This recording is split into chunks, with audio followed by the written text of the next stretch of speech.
Welcome to Living Transplant, the podcast that takes you behind the scenes of the transplant program at Toronto General Hospital and brings you open and honest conversations about the transplant experience. My name is Courtney, and I'm the communications specialist for the Center for Living Organ Donation. And my name is Brittany. I'm a bedside nurse in the Ajmera Transplant Center. Full disclosure, we are not physicians. No, and we are not here to give you medical advice. Think of us like your guides through the world of transplant as we know it. Whether transplant is your past, present, or future, your passion, or your curiosity, Living Transplant will show you the world of transplant like you've never seen it before. Welcome back to Living Transplant. Our guest today is the founder of the PKD Foundation of Canada. His name is Jeff Robertson. Thank you so much for joining us today, Jeff. Well, it's good to be here. Good morning. So typically we start off by asking our guests about their connection to transplant, but I feel like knowing a little bit about your story and how the PKD Foundation of Canada was started, I feel like those things are a little connected. So maybe do you want to tell us the origins of the PKD Foundation? Sure. So polycystic kidney disease, shortened to PKD, is the largest hereditary disorder affecting the kidneys in the world. It affects approximately 1 in 1,000 people on a global level. What it does is the affected organ over time is taken by golf ball sized cysts. Yeah. And they grow and manifest on the affected organ, eventually causing, in the majority of patients, renal failure. The PKD Foundation of Canada was founded in 1994 by my parents and another couple. And this was after they were all diagnosed and had been living with PKD, 2 of the 4 members with PKD, for a number of years, and there being no support out there. My mom was actually diagnosed in 1979. So from 79 to 94, she was being seen by Dr. Janet Roscoe. And then later, she was being seen by Dr. Levy for 2.5 years while she waited for her transplant. But they founded the PKD Foundation of Canada, which was under a different name at the time. It was a provincial charity, to connect patients affected by polycystic kidney disease and to help bridge that gap from newly diagnosed to getting connected into the PKD community. And in 1998, April of 98, after 2.5 years on the wait list, my mom had her first liver transplant. So polycystic, even though it's polycystic kidney disease and she has the liver disease as well, it was her liver that was predominantly affected. She looked 9 months pregnant for the first 17 years of my life. So 98, she had her first liver transplant. And then close to 10 years to the day, we were actually in the planning stages of her having her 10-year anniversary. She suffered a bile duct infection. And the bile duct caused her donor organ to fail. So she had to go back on the list and then had her second gift of life on March 30th, 2008. So we're coming up to 13 years with her second transplant. Wow. That's incredible. Yeah, I remember talking to Brittany. I've also met Jeff's sister, Megan, who spoke at an event we hosted 2 years ago, I guess. But she said in the interview with her that she, Toronto General, she thinks of as just as her second home. Like she feels like she grew up there, basically. Do you have that feeling as well? More so the second time around. So I was a bit young when my mom had her first transplant. I remember when she first got the call on her pager that obviously dates the first transplant. I was at my grade 10 semi-formal, and we were at the tannery, this venue in town here, and all my friends are like, your parents are here.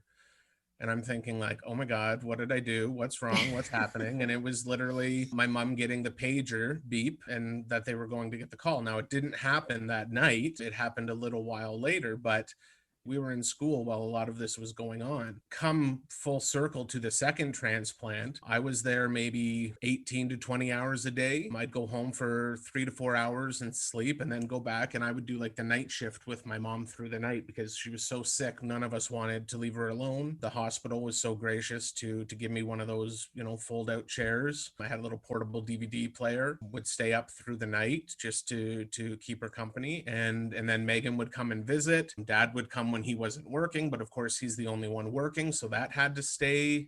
in place, to make sure that they were okay financially. TGH was definitely a major part of our lives. I mean, I was getting ultrasounds every 3 years or so to be tested to see if any cysts had developed on me. And then eventually working with Dr. Pay in a study that he was doing, it was found conclusively that Megan and I don't carry the PKD genes. So that was at 25. So those first 25 years, I was probably in a hospital more times than the average family. My mom and dad certainly lived there. That was a second home to them for sure. But we were lucky that with the first one, I think that there was a bit of a distance, because it's hard for young kids to see their parents like that. Especially back then, there was very little support, very little education and information for kids of our age, like teenagers, adolescents. And that was, again, that goes back to why my parents founded what I turned into the PKD Foundation of Canada, was because there was no literature out there. There were no handouts. This was pre-internet. The only reason my parents and this other family from Oakville got connected was because they had both called the PKD Foundation in the US and said, look, you guys have an organization, you have a charity, we have nothing here. What do we do? How do we get started? And this, I guess, predated confidentiality agreements. So the PKD Foundation just said, well, we've got you two people. We've looked at a map. You're about 40 kilometers away. We're going to share your contact information with each other and get you guys connected. That would lead to terminations nowadays, but it was the grounding that started the foundation and PKD advocacy here in Canada. When I first started in transplant, I literally knew nothing about transplant. And then I was somehow introduced to this big world of all these world firsts and just completely blown away. So on the other side for you, growing up, you knew what transplant was like. You had witnessed it yourself. So what was it like to grow up in a household where medical conditions and transplant were discussed so frequently? Very different. When I talk to my friends about, their upbringing and their lives from early childhood on, we went on two very different trajectories. I was fortunate as a kid. My parents got us Operation at a very young age. So the game. Yeah. The game, great game. yeah. So that's where I learned the basics of transplantation, was getting zapped by a board game. I think that's where we all started with our anatomy. Yeah, like, my daughter is now. I can hear like the little that she's learning Great. about. But jokes aside, no. So when we were young, a lot of the information that was shared earliest was about the disease, was about PKD. So very early on, my family, we learned about what the kidneys do, what the body function of, the involvement of the kidneys and the liver, that tied into then transplantation. I used to do our science projects when we used to have to do science fair projects would always be on PKD, polycystic kidney disease, or transplantation, because again, these were things that affected our family. And it was usually around the science fair days when I would look at the boards and go, I'd look at what the other kids were doing, right? And it's like volcano and cloud formation and, various rocks and mortar type of things. And then mine's on like these gross looking cyst riddled kidneys, and like it's actual medical pictures. And, you do have kind of that model that looks like the guy from Operation up on the board. And yeah. Having seen your mom in the hospital and what PKD had kind of done to her body and how your family life had essentially come to revolve around her health status, were you at all afraid that you were going to inherit PKD?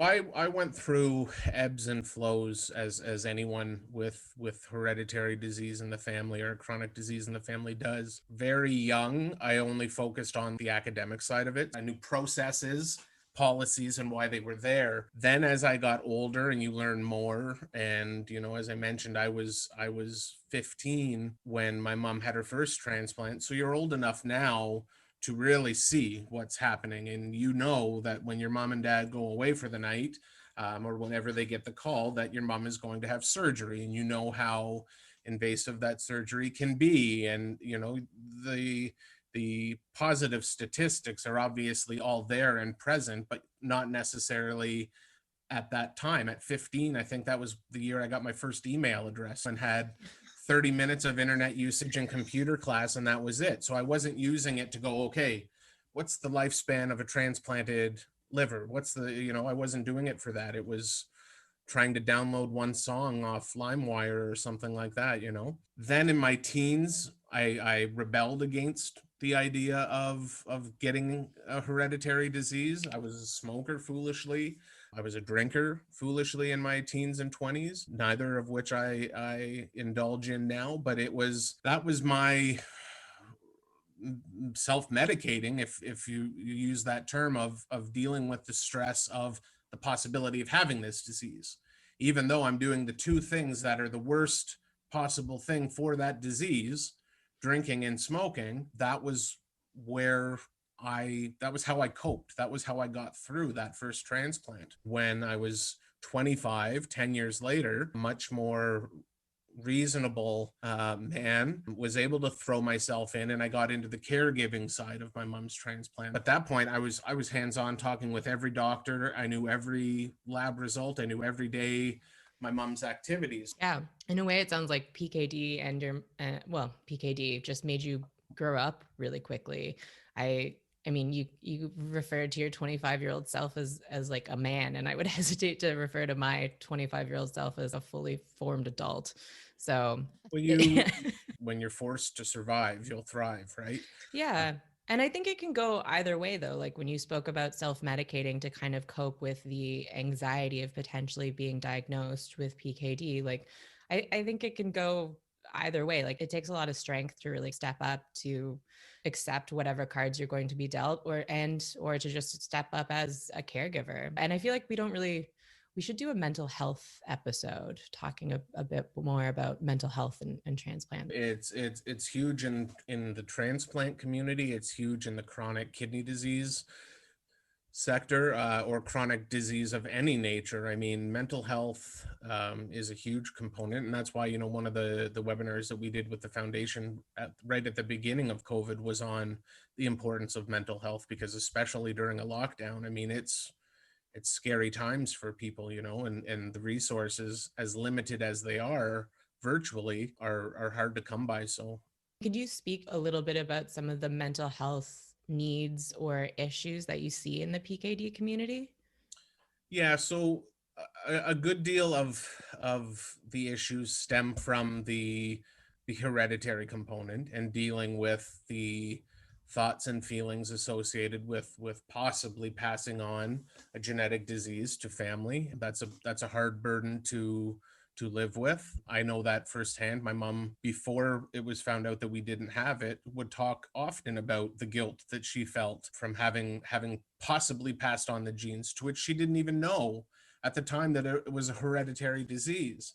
You can't be blamed for something you didn't know. And when I talk to people that have children, and that have that concern of possibly handing it down, I mean, it's important to look at the statistic. Yes, it's a 50% chance, but that 50% chance could work in the favor that it has in my family. The disease has stopped with my mother. It doesn't pass a generation. It doesn't skip a generation. So my daughter isn't at risk of inheriting the disease. When you're newly diagnosed, it can feel very, very lonely, especially if you don't know what this disease even means. And if you're the first one in your family to have it, which is called a spontaneous mutation. If neither one of your parents carry the gene and you end up carrying it, you're a spontaneous mutation. And that's about 10% of PKD patients are a spontaneous mutation, meaning they're the first in their family. So that can come with some mental burdens. I think the depression that can come with a diagnosis may not get the care that it needs initially, because we're often, as Western society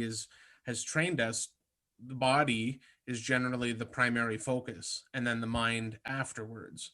When a lot of people are newly diagnosed, okay, so their plan of attack is get their GP to give them a referral to get to a nephrologist, to get into the clinic, get your labs, have an ultrasound, have your blood work, possibly get a nutritionist. Okay, it's overwhelming. And we haven't even touched on the social worker, or talking about your feelings, or booking a psychiatrist. And I'm a strong advocate for mental health. I think everybody should have an appointment a week with a therapist. I think it would do us all a lot of good. Absolutely.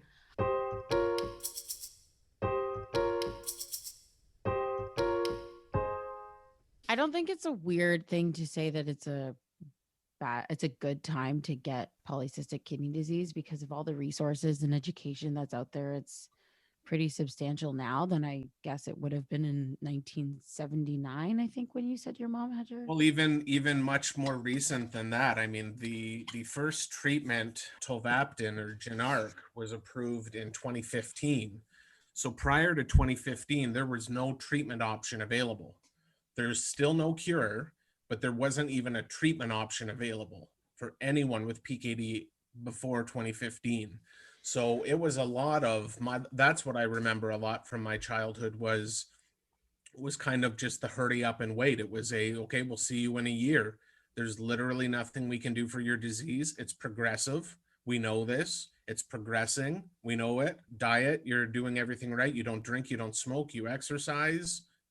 See you in a year. And that was defeating for the community for so many years, just saying, okay, well, no, there's nothing we can do to slow it down. Drink your water, cut your, caffeine back, moderate your meat intake, take the salt off the table, things like that. But you can only hear those tips and tricks so many times before you go, okay, let's get to some action. Let's get to some treatment options. Let's get to some clinical trials coming down the pipeline. And that over the last 10, 15 years is where we've really seen the difference. Is the drugs that are coming down the pipeline, the invested research into this disease. People are now going, okay, this is a hot button disease that affects a large number of people and is a burden to the healthcare sector. When you look at the costs of transplantations and the medication tied to them, or the dialysis a year, living with kidney disease is a very costly process. So if drugs on the market can slow the progression of someone going to the dialysis chair or someone needing a transplant, now you're seeing hope. Now you're seeing there's options. And that's made a big difference in people's mindsets when talking about this disease. And that's what I mean when I say now is the best time to be diagnosed. This time and this situation that we're faced with right now, with all of the specialty clinics, with all of the nephrologists, with all of the pharmaceutical companies doing the research, people diagnosed now won't have the same journey that their parents faced, or that my mom faced, or that my grandmother faced. And that's promising. And that's why, when it comes to family planning, I let people know that having a child now versus having a child 20 years ago are two very different situations. But that's a hard stigma to remove yourself from, right? Mm-hmm. All of those years thinking, if your child did have it, there's nothing that they could do. Whereas now, if your child inherits it, there is a drug that they could potentially benefit from. And by the time they're old enough to take said drug, there could be 3. 4. Yeah. Like you never know what's going to happen. Like things have progressed so rapidly. If you think about when the first living donor kidney transplant was, which I think is in the 50s between 2 twin brothers. If you think about how far treatment for end stage kidney disease has come since then, it's crazy. So with Genarc, and what was the other one? Genarc and tolvaptan are the same drug. So one's the brand generic name. And yeah, okay, gotcha. Yep. So what does that do? That just kind of slows the progression or prevents exactly cysts? That. Okay. It slows the progression of the cysts. How does it do that? That's a whole other podcast. Into the science had of that answer before. It essentially is buying the individual time before they would need a transplant or dialysis. By slowing those cysts down, it's giving them a better quality of life. But the important thing to remember is that the current drug that is available on the market, tolvaptan, is the only one, but it is only beneficial for certain PKD patients. That's not even talking about the recessive form, autosomal recessive PKD, ARPKD, because this isn't for that. So that's a whole other demographic. And they're the ones, that's more the pediatric PKD. So over across the street from you guys at Sick Kids is where they would treat the ARPKD and ADPKD children. But we can't stop as an advocacy foundation with one drug. We're not waving one drug's flag. We need there to be countless options out there to prolong the quality of life. Then you have to fight for equal access to those drugs, right? So that everyone can afford them. That's the biggest challenge now, is if you don't have coverage, you're not paying out of pocket for drugs.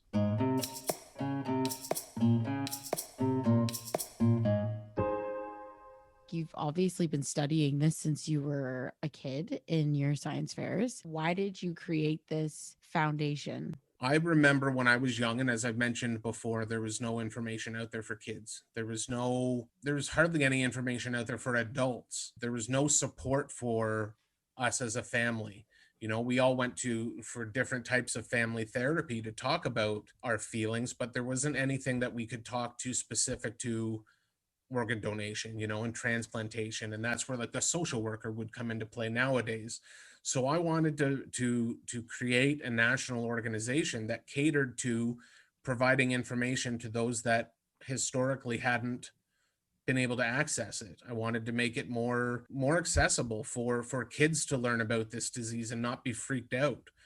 Dr. Google can make you think you're going to cut your hand off with a paper cut. So, I shudder to think what someone could find if they Googled PKD. You know what I mean? And didn't land on a reputable site. You go down some of these public forums and chat rooms on Facebook, and it can sound like a death sentence, and it's not. Yeah.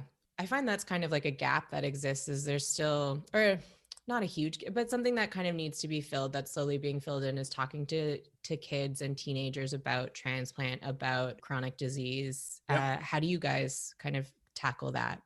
So I take after my mom, and I do the high school circuit. My mom used to come into our high school, much like, Mad would come in and talk about drunk driving, or, the ex-drug addict would come and talk about addiction. My mom would come in and talk about transplantation and polycystic kidney disease. And so we go out in that respect in a very organic route, but we also have, there's resources on our website. There's vignettes that are catered to kids to have kind of a shorter snapshot of what living with this disease is like. And I think, infographics and things of that nature that make it more palatable. There's one image that's heavily circulated in the PKD community, and it's a diseased kidney next to NFL football.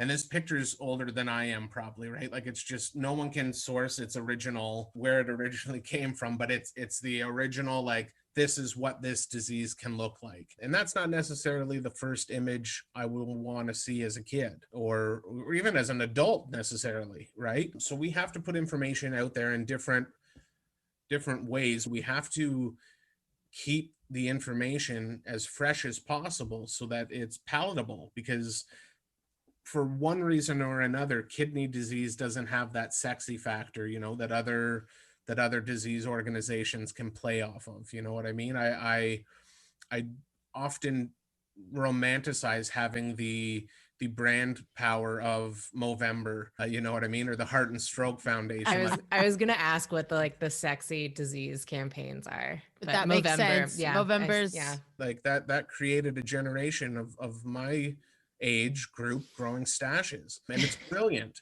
But you're left going like, how did we not do that? I think you're right in saying that, everyone knows what that means, but whether or not anyone actually takes any meaningful action to like help, like, without a doubt. Yeah, it's the same thing with like, mustache doesn't translate to knowledge about testicular cancer, and exactly. And that's more to what we emphasize, is that whether you're watching a 2.5-minute video or a 2-hour webinar, we want to paint you a realistic picture of what living with this disease is like. And hope is a huge part of that puzzle that we want to make sure that people recognize is out there. Mm-hmm.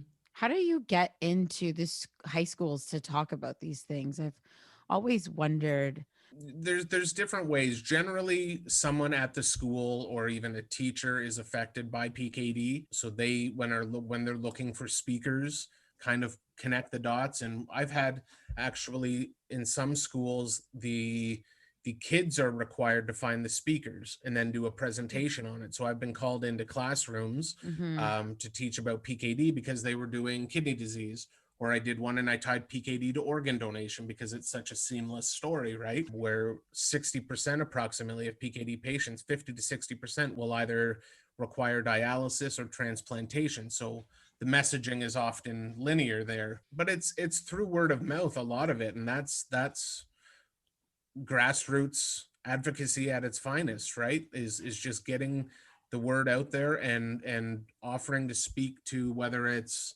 you know, groups like 100 Men Who Care, or the 100 Men Who Give a Damn, and the 100 Women Who Care, and or speaking before legislature and getting things, you know, speaking with your MPs and your MPPs. We work with our volunteers so that they're comfortable sharing their journey with whoever will listen, because that's the best way that people are going to learn about this disease.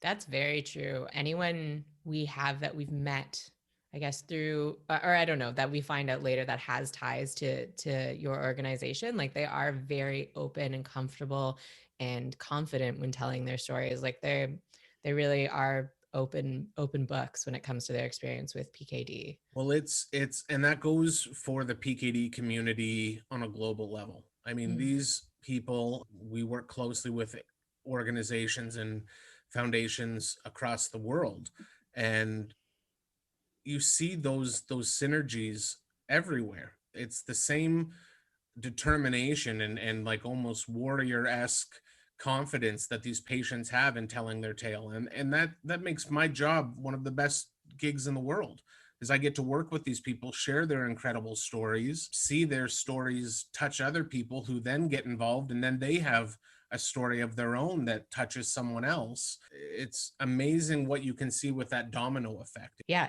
I feel like the first time we met, Jeff, we talked a lot about, or I was talking about the power of storytelling, and you were just like aggressively nodding. And I feel like we're both like on the same page with that. Cause it's amazing how everyone in organ donation and transplant, everyone knows each other, and everyone has met through people being really open about their stories. And this morning I was just doing a little news scan, and Green Shirt Day is coming up on April 7th. So the Boulets just kind of released everything that's coming up in preparation for this year's Green Shirt Day. And there is just so many reminders of how many people Logan Boulet has inspired, including living kidney donors, people that, you know, have donated parts of their body while alive in honor of Logan, which is so cool.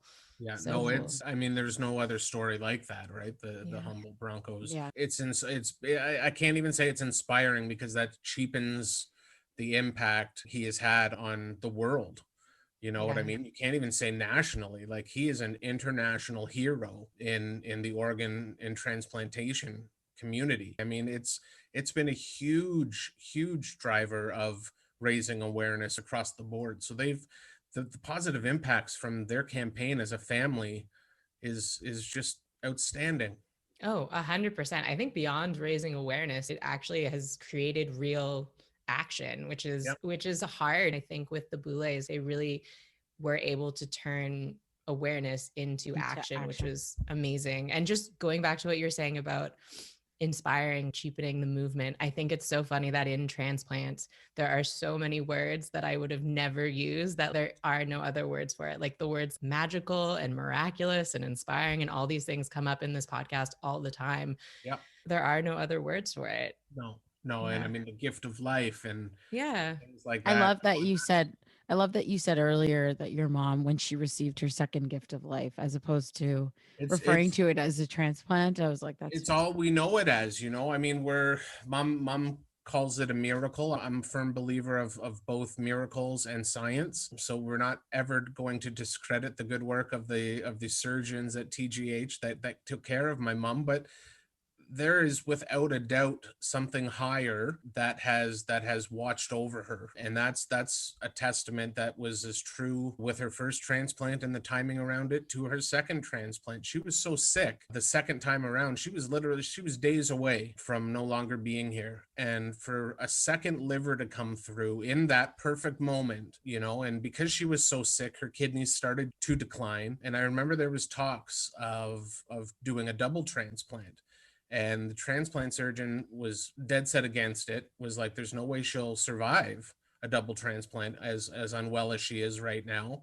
If we transplant the liver, the kidney will stabilize. And it did exactly what he said it would do. It stabilized her kidneys. She's had 13 years where they've only gone down a handful of points. You know, she's at 20% function now.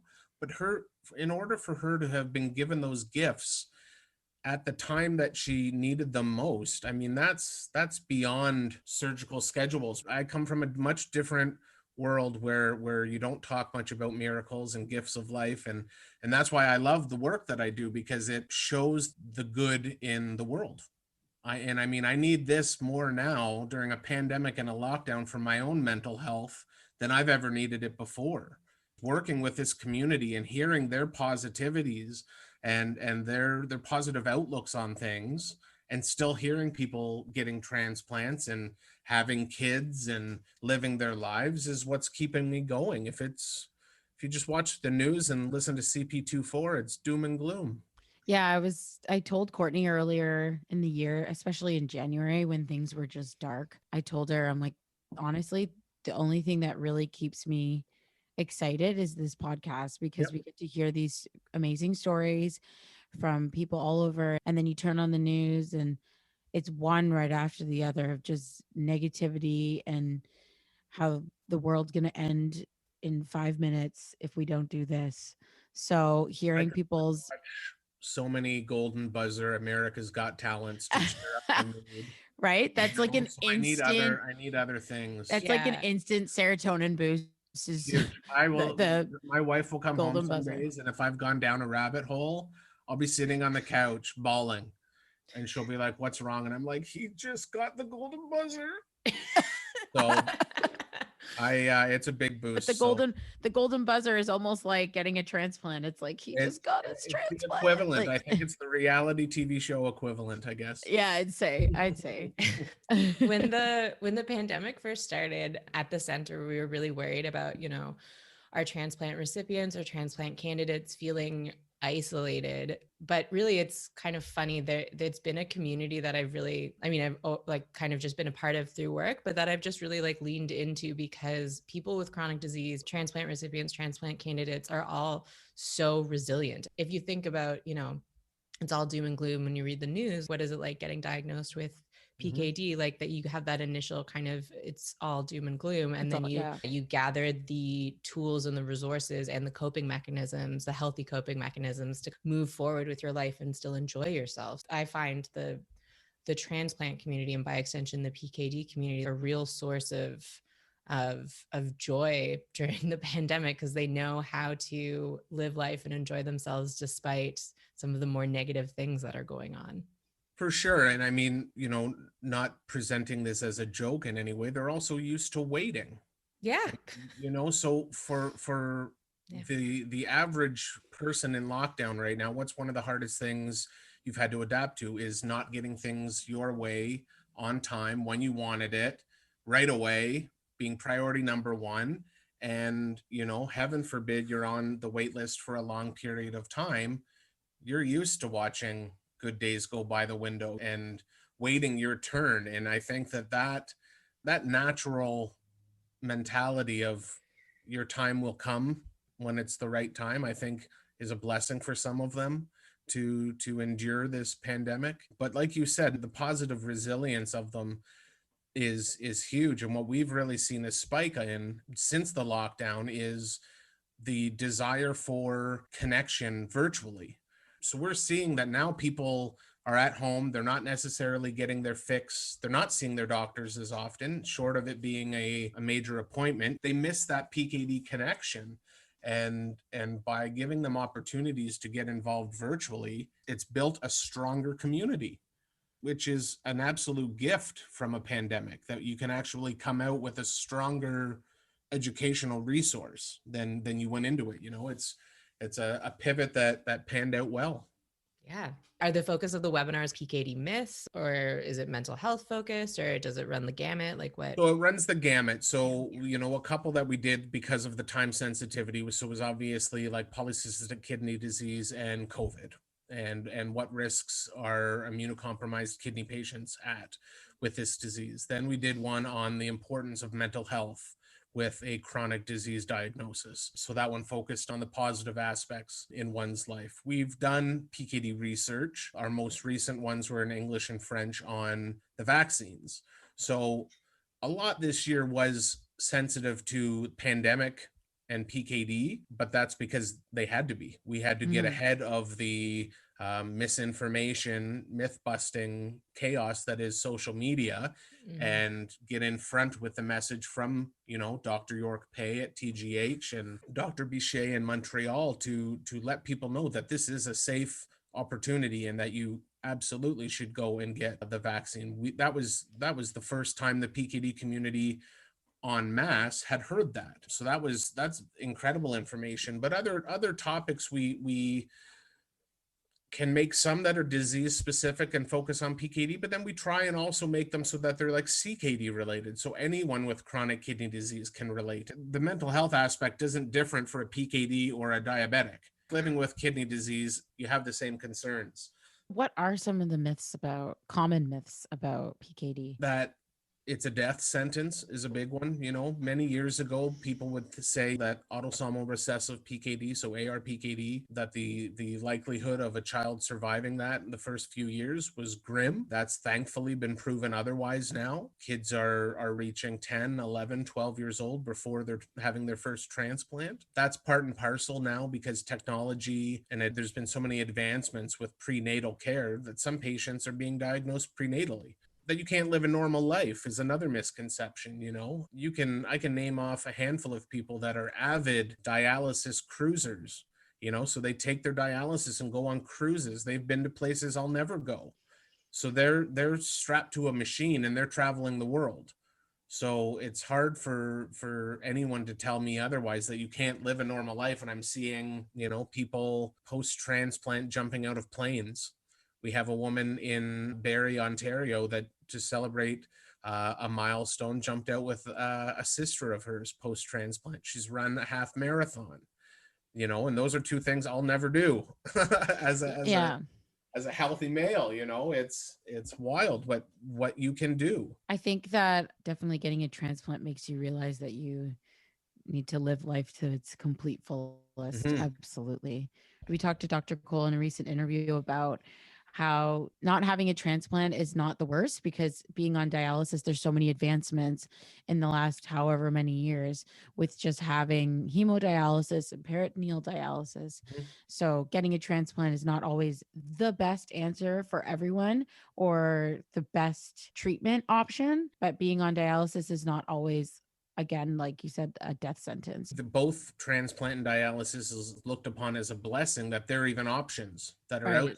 When that time comes. A lot of patients will obviously aim for that preemptive transplant to avoid dialysis, but those that do begin to dialyze realize very quickly that it's manageable. And it's a lot to take on, much like a diagnosis. When you're told that you're about to dialyze, and if you do it at home, you're in charge of the machines, and the reservations are there, but very so quickly people, and this goes back to the resilience of patients, just pick it up. That's now their life. They go about their life, they make the adjustments as needed, and they trudge on. The ability to adapt in healthcare, huge, or as a patient, is pretty insane.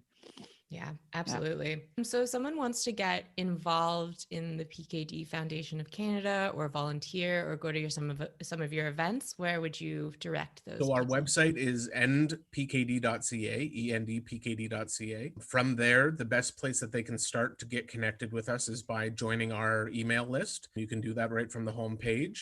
At the top of the search bar, there's chapters. People can find a local chapter if there is one in their area, or if there isn't and they're interested in getting involved, our email and contact information is on the website. Throughout the year, we have our various campaigns. So, this year, we're again doing the virtual walk to End PKD that happens over the month of September. September is a big PKD month, even though March is National Kidney Month and World Kidney Day is coming up. September, we have September 4th, which is actually National PKD Awareness Day, recognized by Health Canada. And because it's also the start of our walk campaign, which is our signature fundraising event, we wanted to shine a spotlight unique to polycystic kidney disease. So September is a big month for people to get involved because we rely on them to work with their local constituents to get advocacy, or pardon me, proclamations for PKD Awareness Day, flag raising. We're always looking for more teams and families to join us for the Walk to End PKD. Like, this is an event for those that have attended the physical events. It's a party. These are opportunities for people to get together from the PKD community that have grown to become close friends over the years at our events. We get about 650 people at our Toronto walk, and it's a celebration more than anything. We're walking to celebrate that we're all together in this fight to end PKD, that, you know, to everyone who is there with us, to those that are no longer with us, we walk for them. So if they go to npkd.ca, there's a ton of opportunities to get involved, and my contact info is there. Very easy to get in touch with. Awesome. So you would kind of mention this a little bit, but about having used the golden buzzer when you're having your tough days. But Yes. Other than that, what do you do to keep going through tough days? And maybe what are some things that you want everyone to know about PKD? So I'll tackle the first part first. So for me, what keeps me going, I do a lot of meditating, a lot of yoga, mindfulness. Reading has become a massive distraction, a positive distraction for me over the pandemic. I think turning off the television and just embracing the silence at nighttime with a book has been very, very great for me. It brings peace of mind when I need it most. So I think, you know, getting out is obviously a huge part. We've got a dog now, a 6-month-old pug that we have. So that's getting out and going for walks 3-4 times a day is huge. I think that's important, you know, and I'm one of those guys that when there's a lockdown, I don't even want to go out for a walk. You know what I mean? Like, I want to be the goodest of lockdown boys and just stay in and not go out. But Lockdown boys. we need that fresh air, right? We need to get out. We need to change the scenery. The house and apartments can feel like the walls are closing in. So I think everybody just needs, like, you need to know that there's an end. There will be an end to this. When? I'm not sure, but I have faith that those that are working towards it will get us there. What I would want people to know about the PKD community, or if one is newly diagnosed, what they can do to become part of the PKD community is to just reach out, find out that you're not alone. You know, a lot of people, their first contact will be an email to me, and it's just, I was diagnosed with this. I don't even want to go online. I don't want to look at anything. I just want to talk to somebody, and I'll talk to them 2 days after diagnosis or 2 days after their child's been diagnosed. It's important that anyone with a chronic disease or someone that struggles with something to which there is a community out there for, that you get involved. I don't care if that's mental health, if that's, you know, kidney related, if it's anything. If there's a support group out there that's catered to making your life easier, connect with them, because all they want to do, and this goes for our organization, all we want to do is help you on your PKD journey. We want you to know that you're not alone, that you don't have to go through this alone. So that's kind of the takeaway message I would leave. Love that. I also love the idea of Lockdown Boys as a great pandemic band name. That's going to be my podcast name. Don't encroach on it, okay? Lockdown Boys. All right. You keep it. Jeff, Brittany and I have started doing something silly but fun where we like to guess our guests. Our guests zodiac signs at the end of the episode. Britt, what are your thoughts? Okay. When do I say yes? I give you both a shot? Yeah, let us a chance. Yeah. So I have 2 guesses. It's either, my guess is 1, an Aries, or the second guess is an Aquarius. Interesting.